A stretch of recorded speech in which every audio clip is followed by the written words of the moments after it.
What you are about to hear is not a legend, not a creepypasta, but a true story that has haunted America for decades. A story of fire, shadows, and children who disappeared without a trace. This is the unsolved mystery of the Sodder family.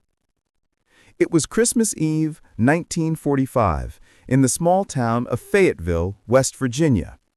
The Sodder family, George and Jenny, along with their 10 children, were celebrating the holidays in their warm wooden house. The war had ended just months earlier, and despite the hardship of the times, the Sodders were considered a successful family. George owned a trucking business, and their home was filled with laughter, the smell of food, and the glowing lights of a Christmas tree. But beneath the cheer, there was unease. George was an outspoken man, especially critical of Mussolini and the fascist regime in Italy, where he had been born. Some in the local Italian community resented him deeply. Strange things had been happening in the weeks before Christmas. Odd phone calls, men stopping by the house, and even a salesman who had warned George that his house would go up in smoke because of his political opinions. It sounded like an empty threat, until that night. Shortly after midnight on Christmas Eve, 1945, a fire broke out in the Sodder home. Jenny, the mother, woke to the smell of smoke and rushed to get the children. George and Jenny, along with their 4 kids, managed to escape, but 5 of the Sodder children, Maurice, 14, Martha, 12, Louis, 9, Jenny, 8, and Betty, 5, were trapped upstairs. George tried everything to save them. He smashed a window, cutting his arm badly.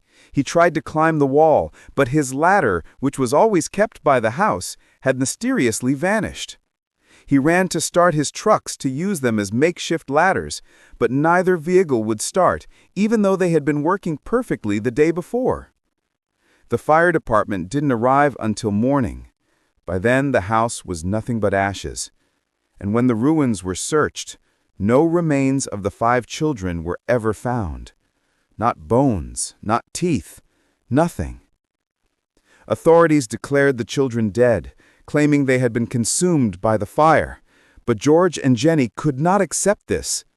Experts told them that even in a house fire, bones remain. And yet, in the ashes of their home, there was no trace. Something was wrong. In the days after the fire, strange details emerged. A telephone repairman said the family's phone lines had been cut, not burned. A witness claimed to have seen a man stealing a block and tackle from the Sodders' property that night, a device that could have been used to disable George's trucks. A neighbor said they saw a man watching the fire from the side of the road, his car parked with its headlights on. And then came the sightings. Jenny received reports that her children were alive. One woman claimed she had seen them peering from a passing car as the fire raged. Another said she saw them at a tourist stop an hour away. A waitress in a small-town diner remembered serving breakfast to several children the morning after Christmas. Over the years, more and more accounts surfaced.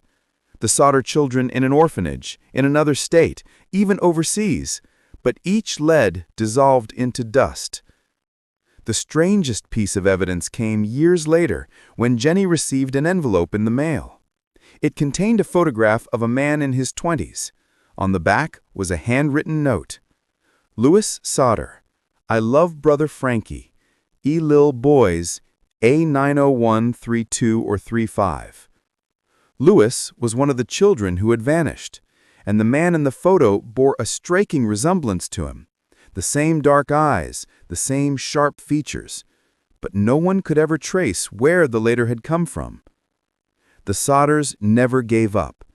They built a billboard along Route 16, displaying the faces of their missing children. For decades, travelers passed by and saw the haunting message, 5 children missing, may still be alive. The case became one of the greatest unsolved mysteries in American history. Were the children kidnapped by someone who hated George for his political views? Did the local mafia have a hand in it? Were they taken overseas, hidden away forever? Or Did the fire truly consume them, leaving no trace at all? No one knows. George died in 1969, Jenny in 1989. Neither ever stopped searching for their children. Their surviving sons and daughters continued the investigation, but with time, the trail grew colder.